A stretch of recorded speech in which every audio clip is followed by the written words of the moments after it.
नमस्कार दोस्तों, कविता Yadav YouTube channel पर आप सभी का स्वागत है। संपूर्ण हिंदी विषय की तैयारी को आगे बढ़ाते हुए आज की क्लास में हम करेंगे हिंदी साहित्य के आधुनिक काल के अंतर्गत द्विवेदी युग के 3 प्रमुख कवियों को। क्योंकि द्विवेदी युग के कवियों को हम पढ़ रहे थे तो द्विवेदी युग में महावीर प्रसाद द्विवेदी और मैथिली शरण गुप्त को हम पढ़ चुके हैं। आज की क्लास में हम पढ़ेंगे नाथूराम शर्मा जी के संबंध में और जो है रामनरेश त्रिपाठी जी के संबंध में और गया प्रसाद शुक्ल स्नेही जी के संबंध में। इन 3 कवियों के संबंध में हम महत्वपूर्ण तथ्यों को देखेंगे, उनकी रचनाओं को देखेंगे, किस प्रकार से परीक्षा में प्रश्न पूछे जाते हैं। क्योंकि जितने भी हिंदी साहित्य के इतिहास के अंतर्गत प्रमुख कवि रहे हैं वे हर परीक्षाओं में उनसे संबंधित प्रश्न पूछे जाते हैं। चाहे टीजीटी पीजीटी परीक्षा हो या एनटीए नेट की परीक्षा हो, किसी भी स्टेट की टीजीटी पीजीटी परीक्षा हो, उनके लिए ये जो क्लास होगी वेरी इंपॉर्टेंट रहेगी भाई, काफ़ी मददगार साबित होगी। और DSSB के पाठ्यक्रम के अनुसार तो हम जो है धीरे धीरे अपने कंटेंट को आगे बढ़ा ही रहे हैं। साथ ही साथ अधिक से अधिक प्रश्नों का अभ्यास करते हुए हम अपनी तैयारी को आगे बढ़ा रहे हैं। क्योंकि आप सभी को पता है निरंतर अभ्यास ही सफलता का राज है। तो देख लेते हैं, शुरुआत कर लेते हैं सबसे पहले नाथूराम शर्मा जी के संबंध में। नाथूराम शर्मा शंकर जी के संबंध में हम मुख्य तथ्यों को देखते हैं। तो इनका जन्म भाई ये टाइपिंग मिस्टेक हो गया, इनका जन्म 1859 ईस्वी में हुआ और मृत्यु हुई 1932 ईस्वी में। जन्म स्थान ग्राम हरदुआई गंज जिला अलीगढ़ में हुआ, ये आपको ध्यान रखना है। इनकी प्रमुख रचनाएं हम देख लेते हैं। गर्भंडाराश्चर्य यह एक प्रबंध काव्य श्रेणी की हास्य व्यंग्य काव्य रचना मानी जाती है। इनमें विधवाओं की दुर्दशा एवं देव मंदिरों में होने वाले दुराचारों पर प्रकाश डाला गया है। इस रचना के अंतर्गत जो है ये एक प्रबंध काव्य है, इसमें और हास्य व्यंग्य संबंधी है। इसमें विधवाओं की दुर्दशा एवं मंदिरों में होने वाले दुराचारों पर प्रकाश डाला है। आजकल जो परीक्षाओं में प्रश्न पूछे जाते हैं थोड़ा पैटर्न पहले की अपेक्षा चेंज हो चुका है, थोड़ी डेप्थ प्रश्न पूछे जा सकते हैं। क्योंकि कई बार हमने देखा है अभी हाल ही की जो परीक्षाओं में उनसे जो रचनाएं हैं उनसे संबंधित जो उनके अंदर विषय वस्तु रही है उनसे संबंधित प्रश्न अधिक पूछे जाते हैं। डायरेक्ट ये नहीं पूछा जाता है ये किस लेखक की रचना है, रचना के संबंध में पूछ लिया जाता है ये इसके जो विषय वस्तु है क्या है, या इस रचना में या ये जो विधवाओं की दुर्दशा व देव मंदिरों में होने वाले दुराचारों पर जो प्रकाश जो नाथूराम शर्मा जी की किस रचना में प्रकाश डाला गया है। इस प्रकार से काफ़ी सारे प्रश्न बन जाते हैं। तो हमें एक एक तथ्यों को उनकी रचनाओं को समझते हुए बिल्कुल थोड़ा सा उनके से अंदर से समझते हुए थोड़े डेप्थ जाते हुए प्रश्नों को तैयार करना है और अपनी तैयारी को इसी तरह धीरे धीरे आगे बढ़ाना है।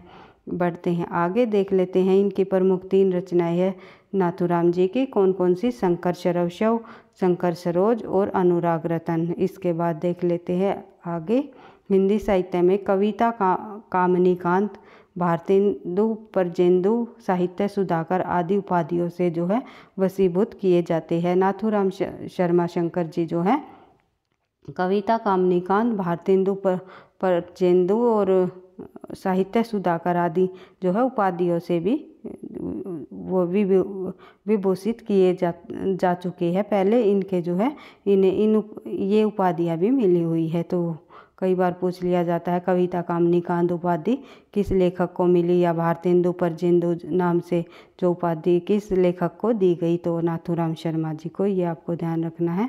और साहित्य सुधाकर भी देख लेते हैं अगले। ये कट्टर आर्य समाजवादी माने जाते हैं।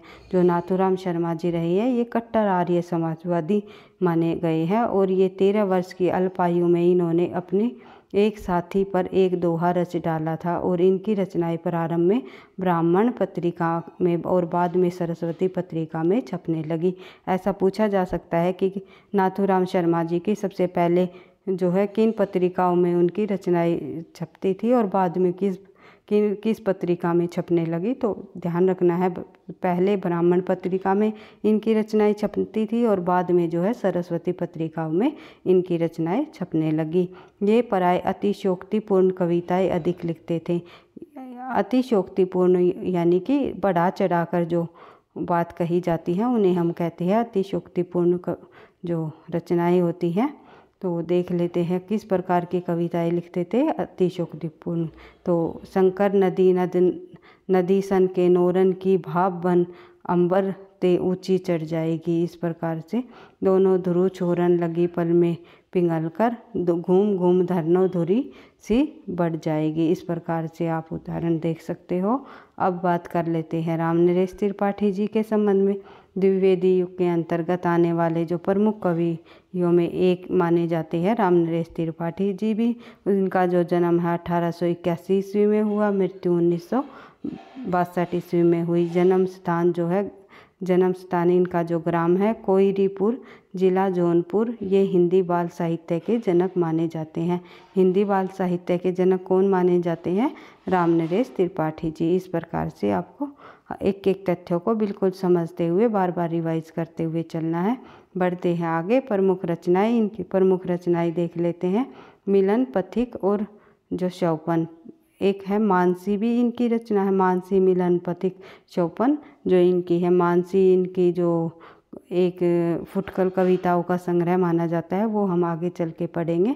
तो देख लेते हैं। मिलन का जो है 1917 ईस्वी में विदेशी शासन से दशोद्वार का भाव हमें देखने को मिलता है। इनकी जो रचना है मिलन, इसमें विदेशी शासन के दसों उद्वार का जो वर्णन हमें देखने को मिलता है। और सन कब है इनका?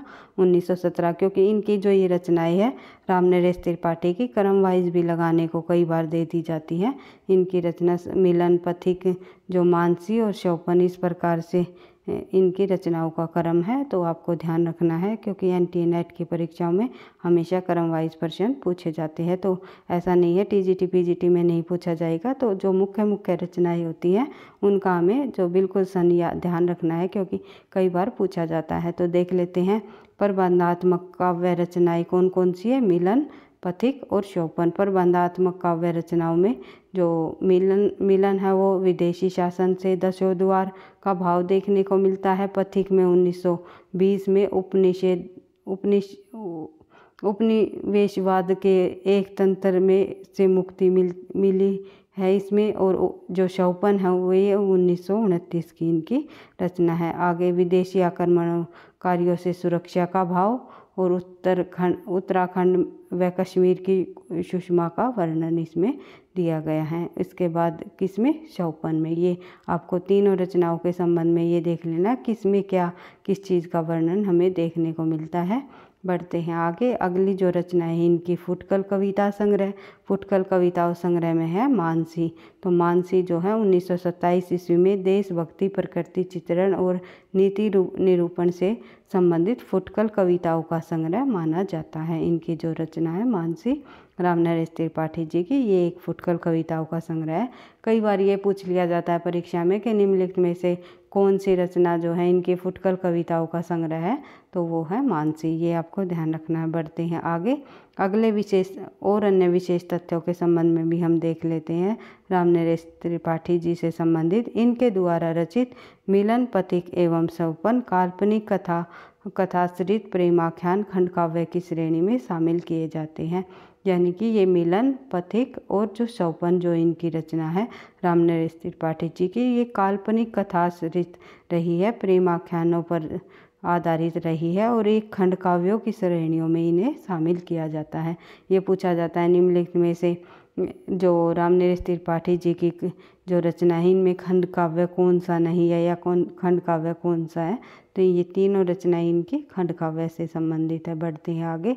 कविता कौमुदी में 8 भागों में इन्होंने बड़ी योग्यता से हिंदी, उर्दू, बांग्ला एवं संस्कृत की कविताओं का संकलन और संपादन किया है।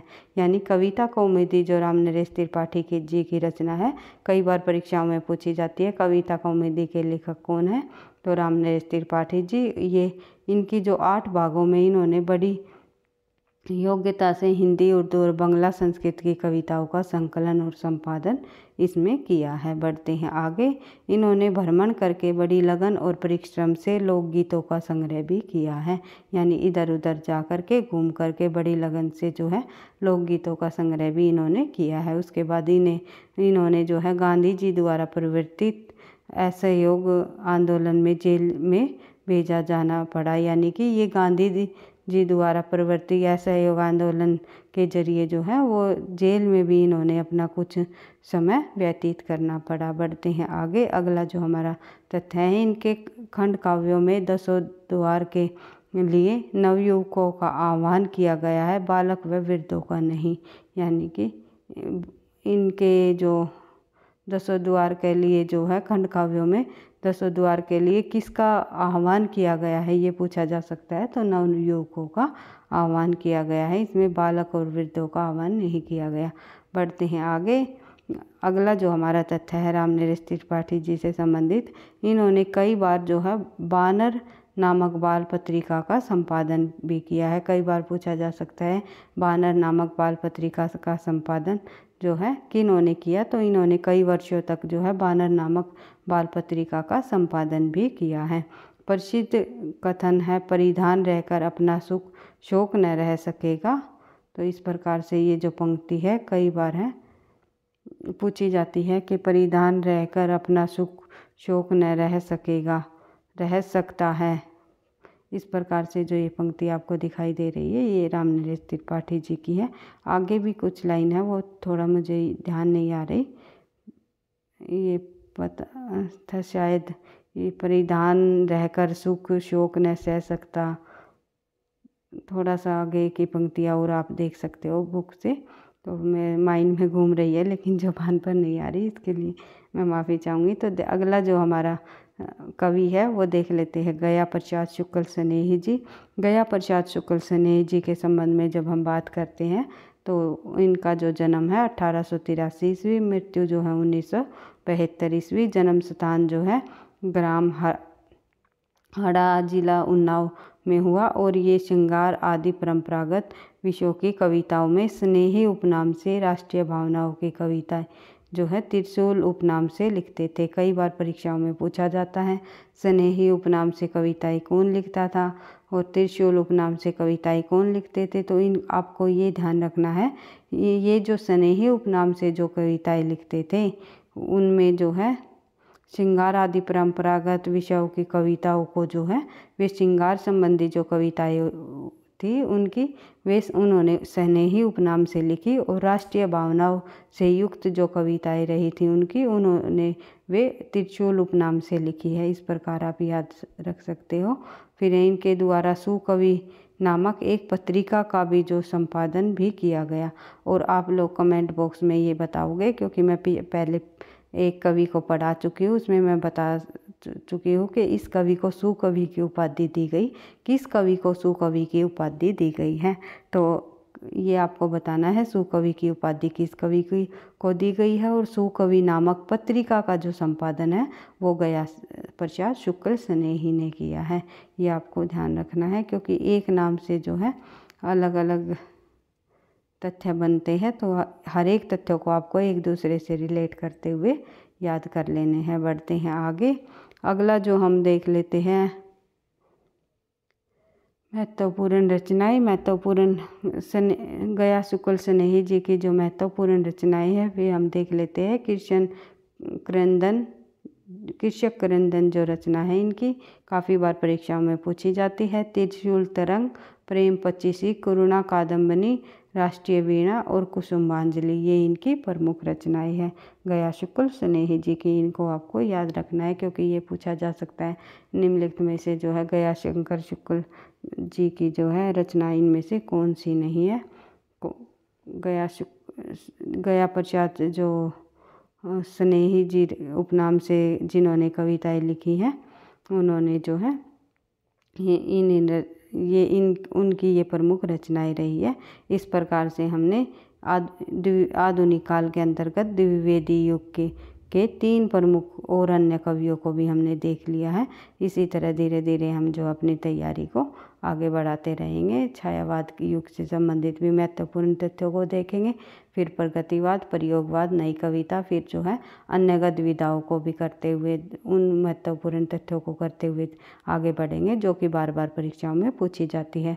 साथ के साथ हम जो है अधिक से अधिक प्रश्नों का अभ्यास करते हुए पिछले सालों के प्रश्न पत्रों को भी करते हुए आगे बढ़ेंगे, क्योंकि आप लोगों को पता ही है DSSS BT PGT के फॉर्म फिल हो चुके हैं। एग्ज़ाम डेट कभी भी आ सकती है। तो अब टाइम है जल्दी जल्दी तथ्यों को रिवीजन कर लेना और आगे जो है बार बार रिवीजन करते हुए अपनी तैयारी को आगे बढ़ाना। तो इसी प्रकार से हमारे साथ जुड़े रहने के लिए आप लोगों का मैं बिल्कुल हार्दिक धन्यवाद देती हूँ। वीडियो पसंद आई तो आप लाइक करना, दोस्तों के साथ शेयर करना, चैनल पर पहली बार हो तो सब्सक्राइब कर लेना ताकि नोटिफिकेशन आपको समय पर मिलता रहे।